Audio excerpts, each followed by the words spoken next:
ஓம் சிவாய நம. அஸ்ட்ராலஜர் ஆயில்ய மைத்திலி. நிறைய பேர் சில டவுட்ஸ் எல்லாம் மெசேஜ் பண்ணிட்டு இருந்தாங்க. அதாவது என்னன்னா, நவகிரகத்தில் இருக்கக்கூடிய குருவும் தட்சிணாமூர்த்தியும் ஒன்னா அப்படின்னு சொல்லி கேட்டுட்டு இருந்தாங்க. கண்டிப்பா வந்து 2 பேரும் ஒருத்தர் கிடையாது, 2 பேரும் வெவ்வேறானவர்கள். ஸோ தட்சிணாமூர்த்தி அப்படின்றவர் வந்து வைநாசிக முனிவர்களுக்கு வந்து சிவபெருமானே வந்து குருவா அமர்ந்து போதிச்ச கடவுள்.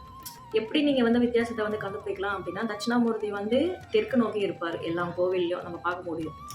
ஆனா நவகிரகங்கள்ல இருக்கக்கூடிய குரு வடக்கு நோக்கி தான் இருப்பாரு. இதையே நம்ம பார்க்க முடியும். ஸோ குரு வேறு, தட்சிணாமூர்த்தி வேறு. ஆனா பரிகாரம்லாம் நம்ம பண்ணும்பொழுது தவறா தான் பண்ணிட்டு இருக்கோன்றது தான் யதார்த்தமான உண்மை. ஸோ நவகிரகங்களில் இருக்கக்கூடிய குருவிற்கு தான் வழிபாட்டு பரிகார முறைகள் எல்லாமே செய்யணும். அவங்க தான் வந்து விளக்கு போடுறது, பரிகாரம் பண்றது.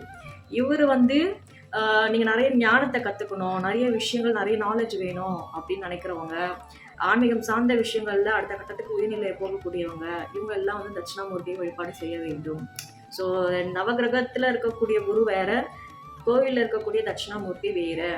ஸோ அந்த 2 பேரோட திசைகளை வச்சு நீங்க சரியா வந்து கடத்தி விடலாம். குரு வந்து நவகிரகங்களில் இருக்கக்கூடிய குரு உச்சமாகக்கூடிய இடம் வந்து கடகம், வடக்கு திசை. ஸோ கோவில்களில் நீ வழிபாடு பண்ணக்கூடிய தட்சிணாமூர்த்தி இருக்கக்கூடிய திசை வந்து தெற்கு.